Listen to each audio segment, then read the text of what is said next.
Tapos, ilagay ng yelo. Tara guys, samahan nyo ko gawin. Tara na! Let's go! Wait, pati ante. Tara na, let's go! Nire-ready ko na nga po ang ating mga ingredients. And may yelo. Kasi nagapon pa namin to. And kala ko bus na bibili na sana ako ng bagong yelo. Ko kung meron pang mail ay yellow. May ito talaga natatawag ko. And ayun, tawa ko parang ano. Ganyan tawa ko. Sorry guys. And kukuha naman kayo ng maraming na ating gagamitin. Yun, kumuha ko ng kape. Kopi ko blanca. Basta kape guys yan. Kape. Basta ganyan yung pack nga. Basahin nyo na lang. Hindi ko kasi mabasa ng maayos. So, hindi ko pala inubos yung kape guys. Nakita nyo naman sa video, inubos nila yung yung kape. Pero ako hindi lang kasi hindi naman madaming gagawin akin. Ako pala gagawin ko. Sinama ko lang kayo. Kung gusto nyo guys, gumawa na lang rin kayo. Diba? Gumawa na lang kayo.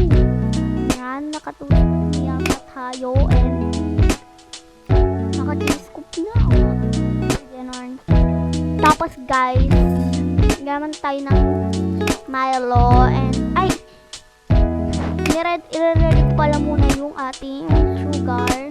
So nilagay ko kasi tapon and nilagay naman tayo ng Milo. Malakas ang Milo yan guys. Nilagay ng kapatid ko and ayan natin. Ginawan ko rin pala siya guys. Kaso may video yun, kaso magiging mahaba tong video na to at baka hindi tanggapin ni YouTube, diba?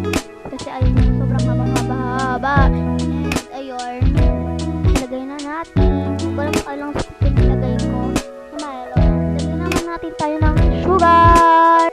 And guys, ilagay na natin yung sugar. Dilagdagan ko lang pala yung ating nilagyan na scoop. Kung wala na dapat yun guys, kung wala kayong scooper na ganyan, ano na lang guys, kutsara.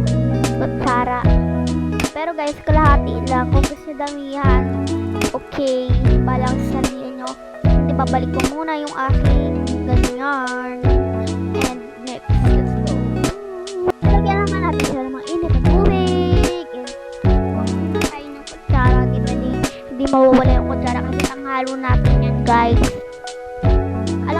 Haluin kasi magiging matigas yun o meron pa mga aangat na ganon sa ganon and yan nilagyan ko na siya depende sa gano'ng kainit pero lalagyan naman niya ng ng yelo kaya magiging malamig yan depende rin naman yung sa ilalagay ng yelo guys ko rin kasi alam ko ilan yung nilagay kong yelo pinuno ko lang kasi yan.